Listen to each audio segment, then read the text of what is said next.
Vamos a exponer de forma razonablemente pormenorizada a la vez que concisa la evolución de Mercuris hasta la forma actual miércoles.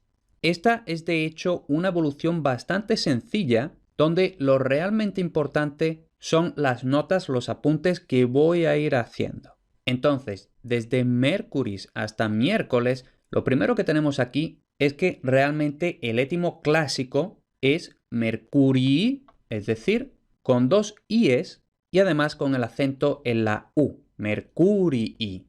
Nosotros realmente tenemos que partir de la forma vulgar Mercore, que no puede proceder de esta forma Mercurii, sino que procede de la forma contracta con una sola I, lo cual causa además que ahora el acento no vaya en la U, sino en la E, Mercury. Y antes de empezar, aunque es información conocida por muchos, no viene mal aclarar que miércoles proviene de dies Mercurii, literalmente día de Mercurio, es decir, día en honor al dios Mercurio, donde vemos que Mercury está en genitivo. Y mientras que en otras lenguas romances sí que se conserva la raíz de dies, por ejemplo en italiano mercoledì o catalán, con mi acento español, dimecres, en español se perdió por completo y se lexicaliza directamente el genitivo del nombre propio sin rastro de dies. Y ahora una pequeña aclaración sobre esto de Mercurii con dos i's y con el acento en la U o Mercury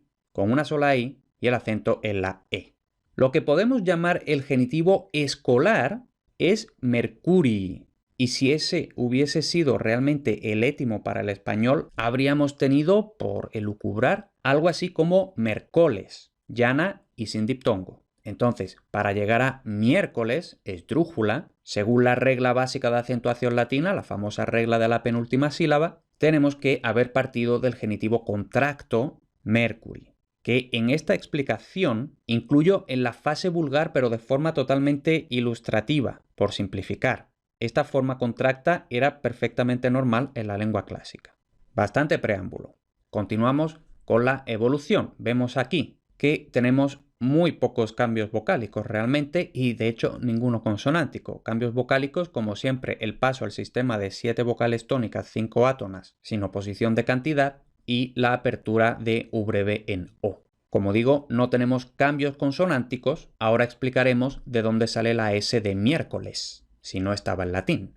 Entonces, partimos de la forma vulgar mercore y el siguiente paso tenemos que suponer que sería efectivamente esa paragoge, que es el nombre técnico, de la adición de un sonido al final de la palabra. ¿Vale? Entonces, paragoge de la S. Y ahora, ¿por qué se pone esa S? Al contrario de lo que se puede ver por algunos sitios de internet, esa S no procede de dies. Hemos dicho que en español la raíz de dies se elimina por completo. Entonces, ese final miércoles o miércoles actualmente no tiene nada que ver con dies. Esta S es simplemente analógica del nombre de otros días donde la S sí es etimológica porque el genitivo de sustantivos de tercera declinación sí tiene la S. Entonces, por ejemplo, martis, literalmente el día de Marte, que da al español martes. Ahí en martes la S sí estaba en latín.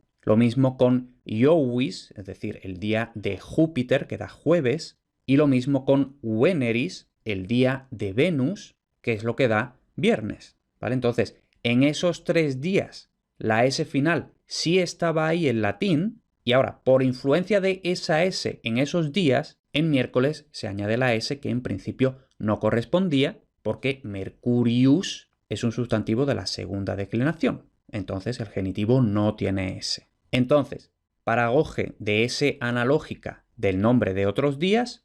Luego tenemos diptongación de la E abierta tónica, miércoles. Y esta es una forma que ya se puede encontrar en la Edad Media. Y por último, lo que tenemos es la disimilación de la segunda R en L. Sabemos que la disimilación de consonantes líquidas es muy frecuente y uno de los factores que suelen propiciarla es precisamente que haya 2 o más consonantes líquidas en la misma palabra muy cerca. Como es el caso, tenemos 2 R's bastante cerca, entonces una de ellas se disimila y por eso tenemos miércoles.